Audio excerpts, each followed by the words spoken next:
El mundo parecía contener la respiración, sumido en una profunda angustia, cuando en una noche marcada por una tensión sin precedentes, una revelación visitó al observador. No fue una mera conclusión, sino una comprensión profunda, fruto de la atenta observación de los acontecimientos. En ese mismo instante, cuando la tierra se estremecía con un dolor invisible y los cielos parecían inmóviles en espera, se hizo evidente: el orden mundial se estaba desmoronando. Esto no era solo otra fase de una crisis histórica, se sentía como un terremoto que sacudía los cimientos mismos de la existencia. Basta con mirar el horizonte para convencerse de esta verdad ineludible. En Oriente Medio, en las tierras de Gaza e Israel, los bombardeos continúan sin cesar, sembrando destrucción inimaginable y una desesperación inmensa. Donde antes resonaban risas infantiles despreocupadas, ahora se escuchan gritos desgarradores de horror, y las madres, cuyos corazones están destrozados por un dolor insoportable, parecen haber perdido para siempre la fe en la llegada de un nuevo amanecer. Mientras tanto, en el este de Ucrania, la artillería retumba una y otra vez, destruyendo implacablemente la vida pacífica, y a lo largo de las fronteras de muchos estados, el antes silencioso susurro de la ansiedad se ha convertido en un clamor ensordecedor de amenaza inminente. En el lejano Sudán, la tierra abraza a cientos de cuerpos sin nombre, cada uno una historia inefable de tragedia y pérdida irreparable. En el Congo, que una vez conservó una calma prístina, ahora reina el caos, y el silencio ha abandonado esas tierras para siempre. Y en Siria, antaño floreciente, ahora prevalece una atmósfera que recuerda al antiguo Edén después de la caída. Nadie puede sentirse verdaderamente en casa, pues la paz y la seguridad se han convertido en un recuerdo lejano, casi olvidado. Y para comprender plenamente la profundidad y la magnitud de la situación actual, es necesario volver a los acontecimientos que se desarrollaron hace apenas unos años, cuyos ecos aún sacuden al mundo. Entonces, la humanidad se sumergió repentinamente en la oscuridad sin precedentes de una pandemia global que implacablemente abarcó cada rincón del planeta. El miedo, frío y pegajoso, penetró a través de las aparentemente impenetrables paredes de los hogares, llegando a los rincones más recónditos del alma de cada persona. Las mascarillas, que se convirtieron en parte integral de la vida cotidiana, ocultaban los rostros, pero eran impotentes para ocultar la ansiedad y el dolor que atormentaban las almas de las personas.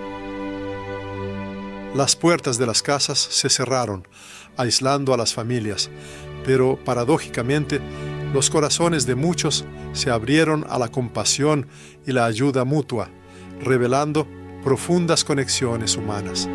Y apenas el mundo comenzaba a recuperarse de esta calamidad, nuevas pruebas, no menos destructivas, cayeron sobre él, cataclismos naturales, asombrosos por su inimaginable poder. En California y Australia, como por voluntad de una fuerza invisible y devoradora, los bosques arden con tal furia que sus llamas recuerdan a la zarza ardiente bíblica, consumiendo implacablemente todo a su paso. Y en Turquía, sin ningún presagio o señal, la tierra se estremece repentinamente con poderosos terremotos, dejando tras de sí ruinas e innumerables tragedias. Los ríos de todo el mundo, como si de repente hubieran encontrado su propio dolor, se desbordan, sus aguas turbulentas inundan ciudades y campos, y parece como si la propia naturaleza llorara el sufrimiento de la humanidad, derramando sus lágrimas silenciosas. Cabe señalar que las calamidades y pruebas actuales que azotan el mundo no son meras coincidencias. Se perciben como símbolos profundos y mensajeros poderosos, como las trompetas de Jericó, cuyo sonido se extiende por toda la tierra, llevando un mensaje importante. Esto no es otra cosa que una advertencia divina que atestigua un alejamiento significativo de la humanidad de los principios espirituales y una relación distante con Dios. Se observa una situación paradójica. Las personas construyen diligentemente torres materiales que simbolizan sus logros y ambiciones mundanas, pero al mismo tiempo descuidan el aspecto más importante de la vida espiritual, la oración. La atención se centra en los titulares fugaces de las noticias, mientras que la verdadera guía y sabiduría contenidas en las Escrituras pasan desapercibidas. La sociedad está dominada por el miedo a las amenazas físicas, como los virus, pero mucho menos preocupada por la enfermedad moral, el pecado. En este sentido surge la pregunta: ¿qué intenta transmitir el Señor a la conciencia de las personas? Las Sagradas Escrituras contienen palabras proféticas. Oiréis de guerras y rumores de guerras. Mirad que no os turbéis, porque es necesario que todo esto acontezca. Mateo 24:6. Sin embargo, junto con esta advertencia, también resuena un llamado al despertar. Despiértate, tú que duermes, y levántate de los muertos, y te alumbrará Cristo. Efesios 5:14. Al amado pueblo de Dios se le dirige un llamado apremiante, pronunciado en nombre de toda la Iglesia: regresar a las raíces de la vida espiritual. Esto significa reanudar la oración sincera, observar el ayuno y derramar lágrimas de verdadero arrepentimiento. Se insta a las personas a estar en la brecha, es decir, a interceder activamente por sus familias, por sus ciudades y por sus naciones, convirtiéndose en defensores espirituales. Se subraya la gravedad de la situación. Si la humanidad no encuentra la fuerza para detener las guerras destructivas, el Señor se verá obligado a pronunciar su palabra final. Y las consecuencias de esta decisión no serán suaves ni consoladoras. Todos los acontecimientos que se observan en el mundo se consideran solo como el principio de dolores, precursores de pruebas venideras. Sin embargo, a pesar de la amenaza inminente, Dios sigue mostrando paciencia, figurativamente, manteniendo su mano sobre el reloj que marca el tiempo. Él espera la oración sincera, espera lágrimas de arrepentimiento de cada corazón, espera una respuesta afirmativa, un sí espiritual a su llamado. El narrador menciona una experiencia personal en la que vio cómo se abría el cielo, pero decide posponer los detalles de esa visión. Ahora dirige un llamado a cada hogar, a cada comunidad eclesiástica y a cada corazón individual. La esencia de este llamado radica en el regreso a las raíces espirituales. Se propone establecer días de ayuno y noches de lamento, como símbolos de profundo arrepentimiento y humildad. Se insta a que las distracciones mundanas, simbolizadas por televisores silenciados, den paso a un avivamiento espiritual cuando los altares se enciendan de nuevo en los corazones y los hogares. Se recuerdan las antiguas palabras del profeta Jonás, dirigidas a los habitantes de Nínive: de aquí a 40 días, Nínive será destruida. Sin embargo, la historia testifica que Nínive se arrepintió, y esto sirve como un poderoso ejemplo de que la humanidad moderna es capaz de una transformación espiritual similar. Se enfatiza que el tiempo asignado a las personas ya no les pertenece a ellas mismas, está enteramente en manos de Dios, y la humanidad se encuentra en el umbral de grandes cambios, posiblemente el fin de una era. Este llamado no surge del miedo, sino de un amor profundo, porque el Padre Celestial nunca deja a sus hijos sin advertencia. Resuena un poderoso clamor: levántate, iglesia, ora, tierra, porque aquel que ha de venir está cerca. Cuando el Señor le concedió visiones celestiales, no encontró silencio allí. Al contrario, su mirada se encontró con un llanto doloroso, los lamentos de innumerables almas cuyas súplicas permanecían sin respuesta en la tierra. No eran gritos de dolor físico, sino más bien un profundo suspiro de la nada y de oportunidades perdidas. Eran aquellos que habían abandonado el mundo sin conocer el amor, sin abrazar la verdad, sin encontrar la gracia salvadora de Cristo. Y el ángel, de pie junto a él, susurró suavemente: estos son los que vivieron su vida en completa oscuridad, no porque la luz no existiera, sino porque conscientemente se apartaron de su resplandor. Se expresó la convicción de que el mundo moderno vive como si la presencia divina pudiera ser dejada de lado, como una hoja impresa olvidada o un crucifijo cubierto de polvo escondido en un cofre. Sin embargo, como se subrayó, la presencia divina no permanece inactiva. Llama a las puertas de los corazones humanos, y cuando su llamado resuena, no solo las barreras físicas se estremecen, sino también los cimientos mismos de los destinos humanos. ¿Qué le ha sucedido a la humanidad? Alcanzando nuevas cimas de progreso, la humanidad, lamentablemente, pierde su verdadero camino. Luchando desesperadamente por la libertad, paradójicamente desprecia la verdad eterna. Creando numerosas conexiones entre sí, las personas, lamentablemente, han roto el pacto sagrado. El Señor le mostró una mesa que se extendía hasta el infinito, como la eternidad misma. Y en esa mesa se sentaban muchas almas, pero sus vasijas estaban vacías, porque también sus corazones permanecían sin llenar. Comían, pero no encontraban verdadera saciedad. Apagaban su sed, pero nunca conocieron el agua viva. Y él comprendió: la humanidad vive en un mundo donde todos están superficialmente satisfechos, pero profundamente hambrientos porque falta lo más importante, la presencia divina. Jesucristo dijo: yo soy el pan de vida, el que a mí viene nunca tendrá hambre. Juan 6:35. Sin embargo, las personas han cambiado su pan de vida verdadera por sustitutos vacíos de entretenimiento, el vino embriagador del espíritu por el vino embriagador de las pasiones terrenales. Y ahora la sociedad sufre de la grave enfermedad de la anorexia espiritual. El mundo se burla irónicamente de quienes han elegido el camino de la santidad, pero en secreto derrama lágrimas en el silencio de la noche. Percibe a la Iglesia como una exhibición estática del pasado y no como un arca de salvación dinámica y vivificante. El Altísimo también le mostró la visión de una calle.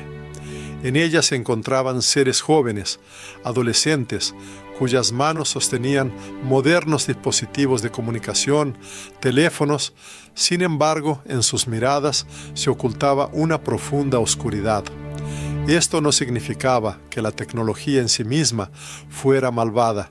Al contrario, la razón residía en que había desplazado la práctica de la oración de la vida de estas jóvenes almas.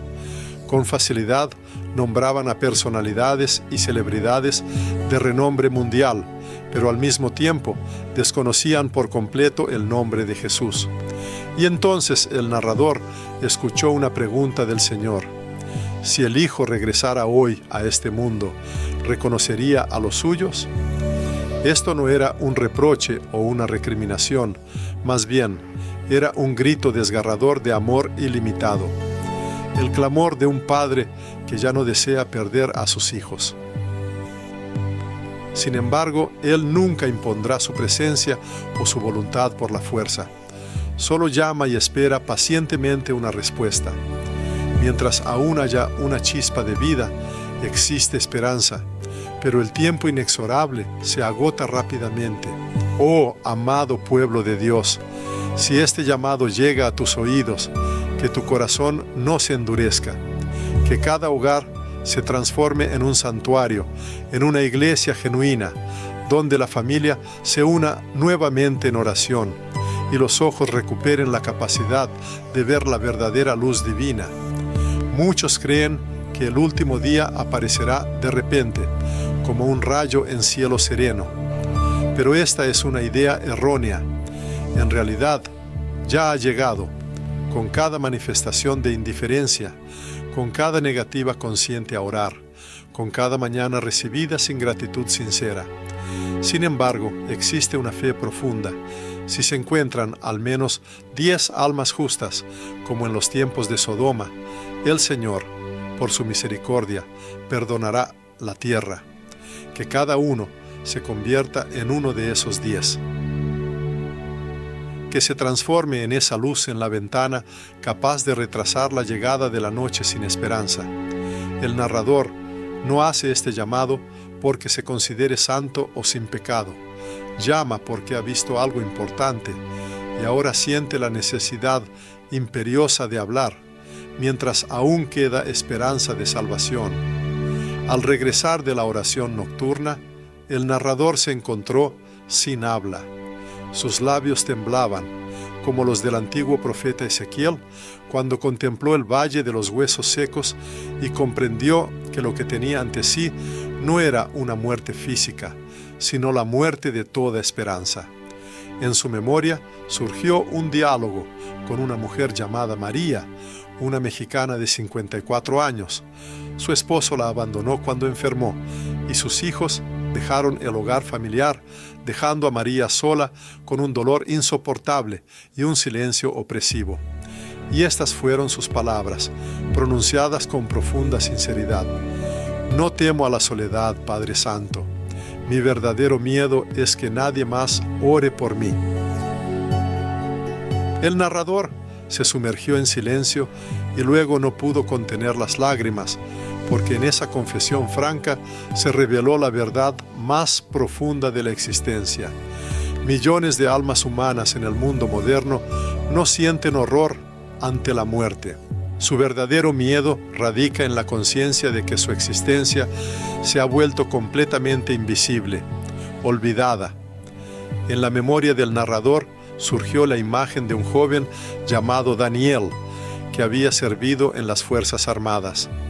Al regresar del combate, Daniel, sin embargo, continuaba interiormente en el campo de batalla. Cuando se encontró en el confesionario, sus manos temblaban notablemente. Su voz apenas susurró: «He cometido asesinatos y no puedo perdonarme por ello, pero lo más terrible es la ausencia total de la sensación de la presencia de Dios».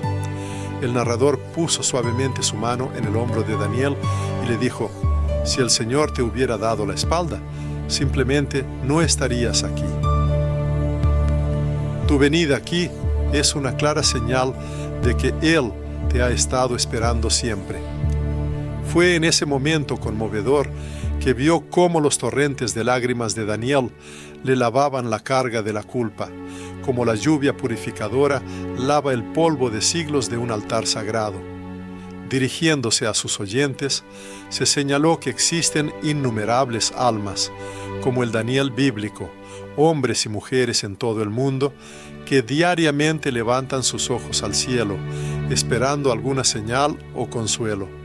¿Y quién, sino el propio ser humano, puede convertirse en ese precursor de esperanza?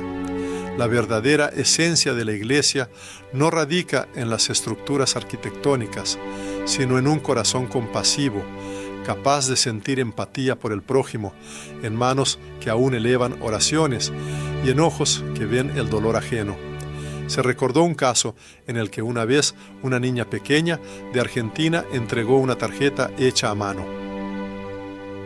En ella estaban dibujados una iglesia y un sol radiante, y también un mensaje: «Papá, si rezo por todo el mundo, ¿Dios me escuchará?».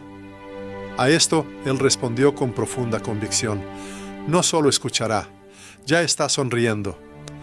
La verdad que se reveló a los presentes era la siguiente: el mundo a menudo instruye al ser humano a buscar el poder, el éxito externo y el reconocimiento social. Sin embargo, la enseñanza divina llama a la humildad, a la fidelidad en lo pequeño y a la virtud oculta, porque no es la fuerza bruta la fuente de salvación, sino el amor ilimitado. No es la gloria terrenal la que abre el camino al cielo, sino solo un corazón humilde y contrito. El Todopoderoso no busca la impecabilidad, sino la sinceridad genuina. No exige la realización de obras grandiosas, sino que anhela solo una mirada dirigida hacia arriba, porque es precisamente en este simple movimiento del alma donde comienza el camino de regreso. Por lo tanto, el llamado resonó así: volver a Dios no debe ser cuando el tiempo haya expirado irrevocablemente, sino ahora, mientras aún haya oportunidad. Se debe regresar no por aprehensión o miedo, sino por un amor profundo y puro, no porque alguna visión aterradora haya infundido horror, sino porque el amor celestial mismo ha llamado. Resuena un llamado insistente a cada persona para que se convierta en ese eslabón, un puente entre los cielos y la tierra, entre la desesperación abismal y la esperanza titilante, entre el grito ensordecedor y el silencio reconfortante. Incluso si a alguien le parece que su voz no será escuchada, las fuerzas superiores, sin duda, escuchan. La luz, como un imán, regresa invariablemente allí donde se la invoca sinceramente. Y que este llamado resuene, el mundo está al borde del desastre, y la razón no es la falta de armamento, sino un agudo déficit de amor genuino. Cuando una persona se sumergía en oraciones por el destino de las naciones, ante su vista interior apareció un mapa de la tierra envuelto en llamas. No el fuego calcinante de bombas y proyectiles, sino un incendio devorador de odio. Las fronteras de los estados, al parecer, ardían, pero en el centro mismo de este caos ardía el corazón humano. Era un corazón que hacía tiempo había olvidado perdonar, un corazón que languidecía de sed de venganza, que había rechazado por completo la misericordia. Y entonces, como narra esta persona, resonó la voz divina que proclamó: mira, estos no son conflictos entre naciones, son guerras que rugen dentro del alma de cada persona. Oh, qué trágico es comprender que la humanidad habita en un mundo donde la sangre se ha convertido en el argumento más convincente, donde los niños pequeños conocen el sonido de las explosiones mucho antes de pronunciar la palabra papá, donde los soldados en los campos de batalla ya no oran por una gloriosa victoria, sino simplemente por la supervivencia. Y surge la pregunta, dirigida a cada persona: ¿hasta qué límites está dispuesto a llegar en su furia ciega y abrasadora? ¿Cuántas procesiones fúnebres más serán necesarias para finalmente comprender que el ser humano no fue creado para la guerra?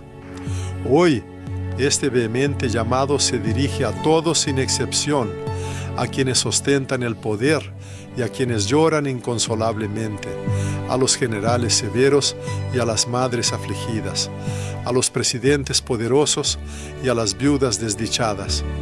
Deténganse, no por el miedo que los ha invadido, sino porque el momento para la reflexión ya se ha perdido irremediablemente. La historia de la humanidad nos llama incesantemente, pero nosotros, lamentablemente, permanecemos sordos a sus lecciones.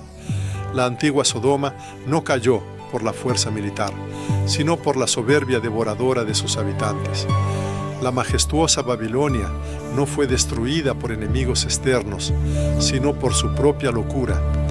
Jerusalén fue arrasada no por la debilidad de sus muros, sino por la crueldad que se había asentado en el corazón de sus habitantes.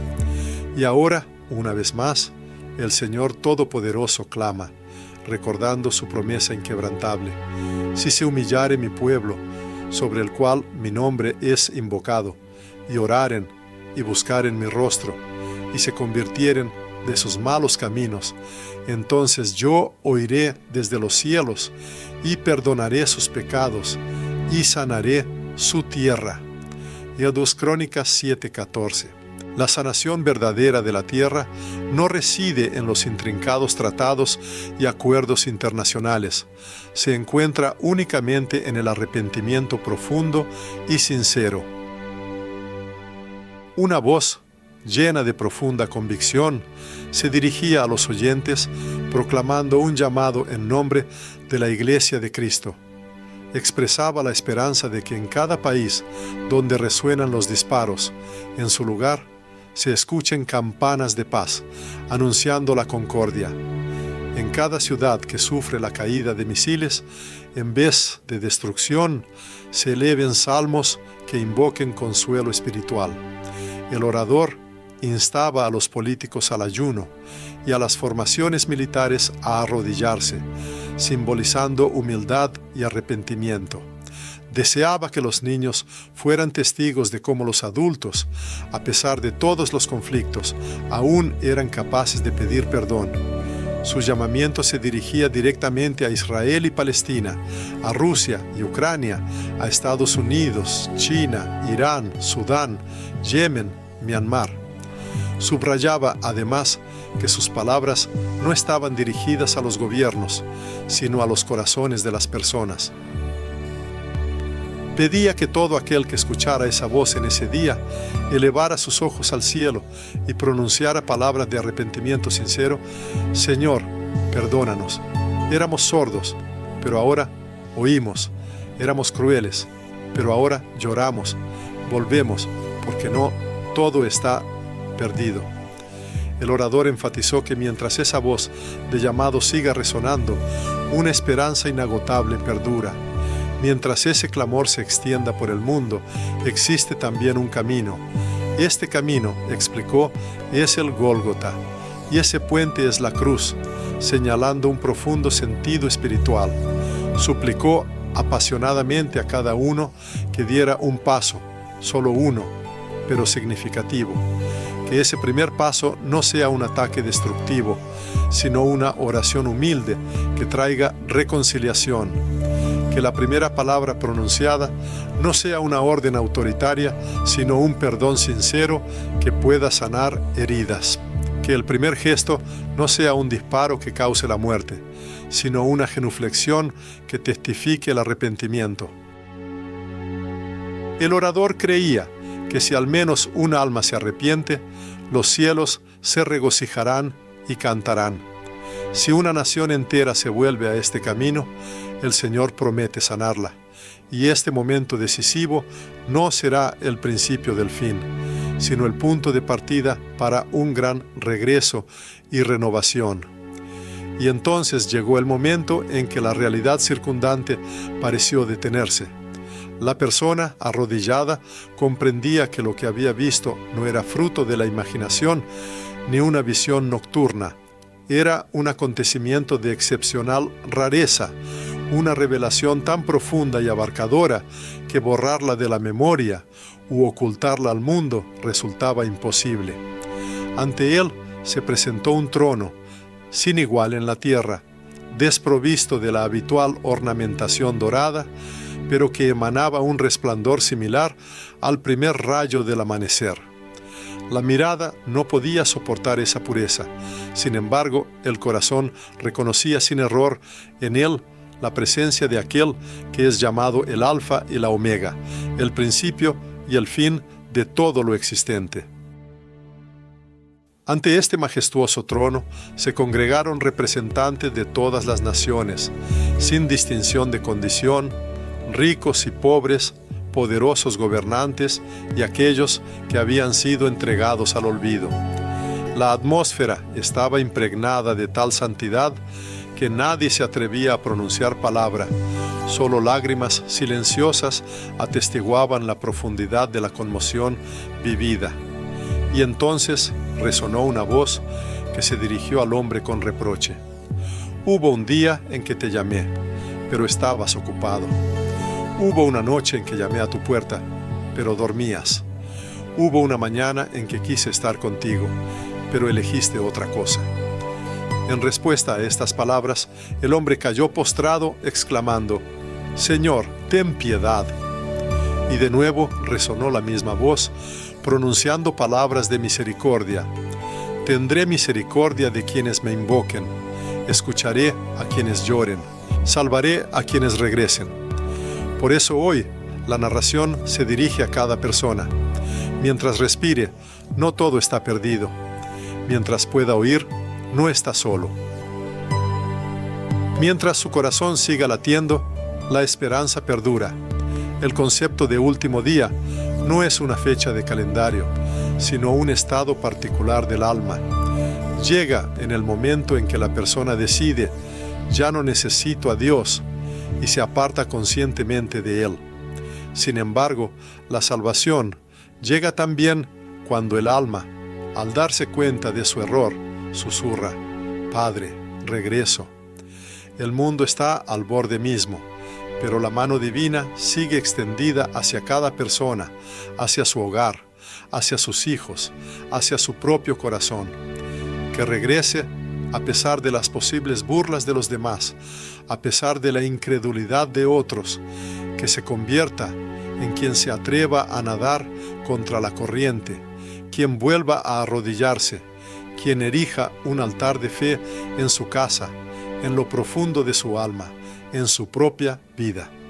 El texto de hoy no es un simple mensaje, es el último y urgente llamado. Es el llamado de una iglesia despierta, el llamado del Padre Celestial, el llamado a quien es capaz de oír y comprende que el tiempo se agota inexorablemente. No hay que sentir miedo, porque si la persona ha llegado hasta este punto de la narración, significa que Dios mismo se dirige precisamente a él.